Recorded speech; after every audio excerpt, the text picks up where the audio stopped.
tell you this. Studying brain cancer is very difficult, and it's not something that's easily done. And the issue of brain cancer and cell phones will not be scientifically resolved in my lifetime. But we already know, as you've heard from Dr. Brown, and you will hear from others here, that cell phone radiation and tower radiation damages DNA, increases reactive oxygen species, and causes a host of effects that have been demonstrated to impair public health and the environment. I urge you to consider this as you move ahead in your deliberations. And I thank you again for having the wisdom and the courage to take on this issue. Well, good evening, and thank you for inviting me to this forum. I was asked to participate tonight because of my service on a formal state commission in New Hampshire, the guys to the north, a commission that was tasked with exploring the health and environmental impacts of wireless radiation. It seems to be pretty relevant to what we're talking about tonight.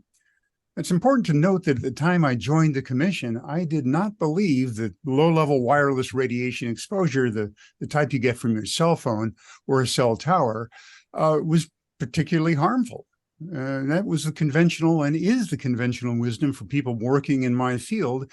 And it's a viewpoint that's routinely reinforced by industry, as Dr. Davis just mentioned. However, my beliefs about the safety of wireless radiation soon changed after beginning to work with the commission. So there are two key takeaways that I'm hoping you'll get from what I'm about to say. One is that low-level wireless radiation is harmful to both humans and the environment. And the second takeaway, and I'm saying this as a radio frequency engineer, but it's more positive, my second message, and that is by implementing more protective designs and ordinances, we can continue to use our digital devices with far less harm than the harm we're being exposed to today. So I'll go now into my slides, which I'm using to provide references for some of the topics, and you should already have access to them. So I'm going to have to fly through the material because I'm going through over a year of a commission finding, and I'm going to be doing it in a relatively short period of time. So please bear with me as I try to speed through my material. So what I want to do next is share my slides. And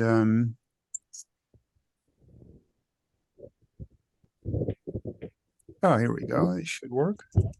I'm assuming that you can see my slides right now. Okay, so the first question I would like to address is, why was the commission that I served on formed in the first place? Well, this happened back in 2019, and the legislators were hearing from their constituents that we're being harmed by wireless radiation, and we have the scientific evidence to prove it. And these same legislators were hearing from industry that, no, there's no harm whatsoever, and you need to put more facilities in your state in order to be financially competitive. So what the legislators did is they formed a commission. And that forming a commission in New Hampshire is not a small deal. You have to come up with a bill, you have to get it approved by both houses of the legislature, and get it signed by the governor, which they did. So that's why they formed the commission. And then as far as who served on the commission, besides me, we ended up with 13 commissioners, and these were independent people. None of them were paid, except for the people who were working for telecom. We had some 3 individuals that were associated with telecom on the commission. And so they were paid, but the rest of us weren't. We were doing it free as volunteers. And I believe, had a great deal of independence because of that. So we had the expertise, and that expertise was spelled out in the legislation. And by the way, all of these hyperlinks are active. So if you get my slides and want to find out about anything that I'm talking about that's hyperlinked, just click on it and it'll bring you to the right page. And so we had backgrounds in, medicine, like 2 physicians, physics, toxicology, electromagnetics, epidemiology, biostatistics. We certainly had the right expertise to answer the questions that were being posed to us as a commission. Well, what were those questions? Well, one of them you heard from Dr. Davis already, and that is, why does the insurance industry recognize wireless radiation as a risk but won't insure against it? That certainly is a red flag. Why are there hundreds of peer-reviewed, perhaps thousands of peer-reviewed studies showing harm and they're being ignored by the FCC in setting limits? Now, these are some of the questions. I won't go into the rest of them because we're limited on time, but we were posed with a number of questions and we were able to answer them. And you'll be hearing more about that in just a few slides. I'm not. So the sources of information, what did we, this is how we did our study. We did a peer-reviewed literature search, as you'd expect. And so what we also, I have to acknowledge that not all peer-reviewed literature is, it contains the truth. So a big part of what we did, and that's where the commission vetted part comes in, was to look at the information that we had, look at the peer-reviewed journals that showed harm, and determine whether or not they were viable. Were they quality journals? And I worked with our college librarian who had a PhD in library sciences to make sure that anything that we used in the commission was from a quality journal. We also invited people from regulatory agencies, the FCC, the FDA, the EPA. Please come meet with us and help us understand the risks and understand how the regulatory process with regards to radiation exposure. Well, the bottom line is nobody showed up. We had email exchanges with them. They sent us to websites, but they did not answer the specific questions that we asked them. So that's we tried to bring them in and they didn't come. So we also brought in outside experts, worldwide experts recognized for their understanding of the relationship between wireless radiation exposure and health. And of the 9 experts we brought in, all 8 of them, 8 said that, oh yeah, there is harm. And they documented what that harm was and how they came to the conclusion of harm. The one outside expert who said, no, there's no harm whatsoever, was the one presenter from the telecommunications industry. And by the way, that was the only presenter that was paid to come speak with us.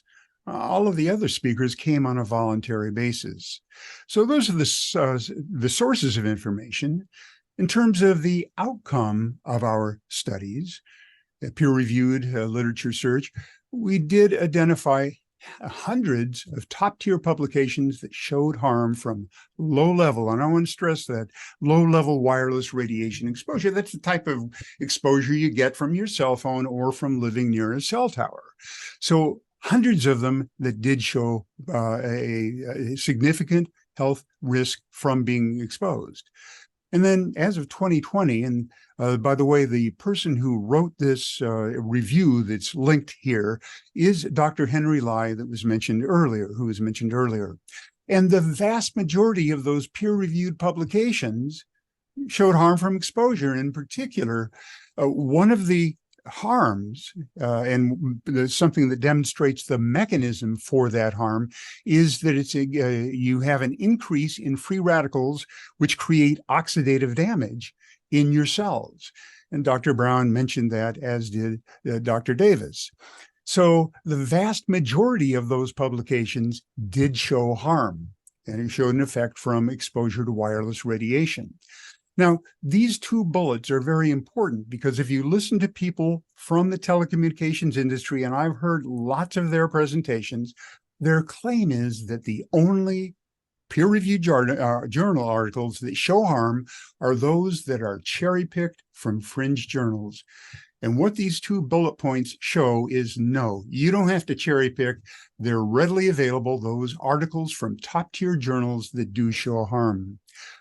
Just briefly mention here that, I'm talking about the oxidative stress causing free radicals in your body. That leads to a host of diseases.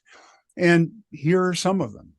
So what I've done here, again, you can take the slides and click on these links. And what they do is they show an association between the disease listed and wireless radiation exposure. This is just a very partial list. But what it demonstrates is that there is that association, and it's caused by oxidative stress, which leads to inflammation. Chronic inflammation can lead to cancer and the host of diseases shown. And I think everybody listening here realizes that these diseases that are posted, that are shown on this slide, are on the rapid increase in this country right now. So something else to point out, and this is something that the commission was well aware of, is that this association between disease and wireless exposure occurred at exposure rates below the FCC limits. So that begs the question is, how were those limits determined? And now you heard this already from Dr. Davis, but I'd like to go over it again. I had to see this a few times before it really sank in. How were the current FCC exposure guidelines set? As you already heard, they happened back in the 1980s, and they were based on studies on 8 rats and 5 monkeys. And anybody familiar with epidemiology or clinical studies of any sort know that you want to get as many large an N as possible, as many subjects as possible. So here we're dealing with 13 animals. And there's a reference here that describes it in greater detail if you want to know that detail.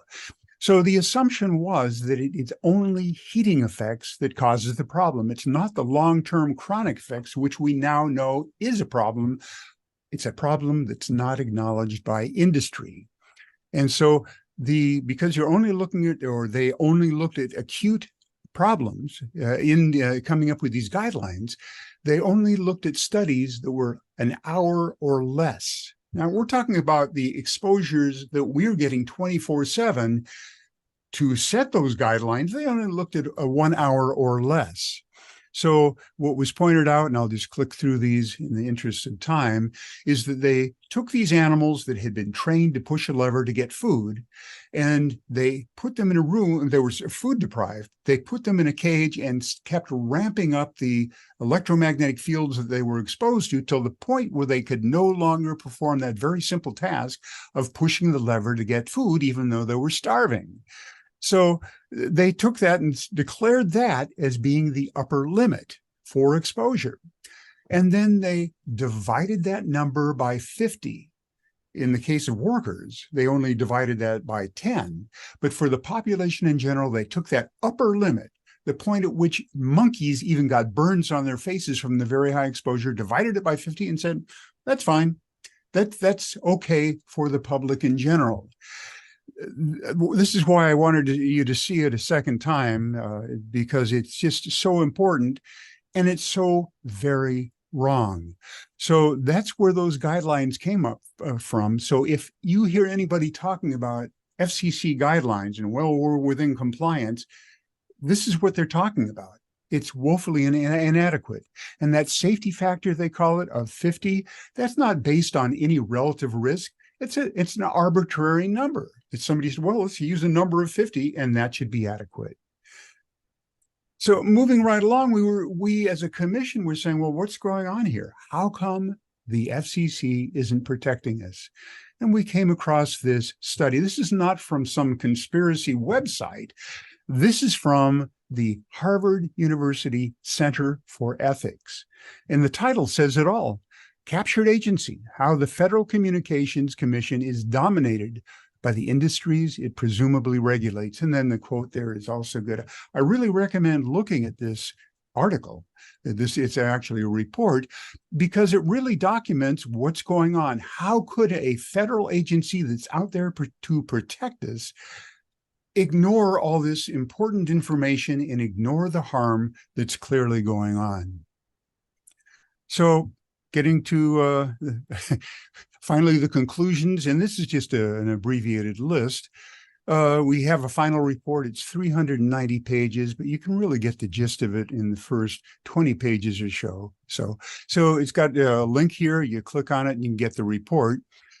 And the first bullet is one that I don't think will surprise you based upon what I've said so far and the previous speakers.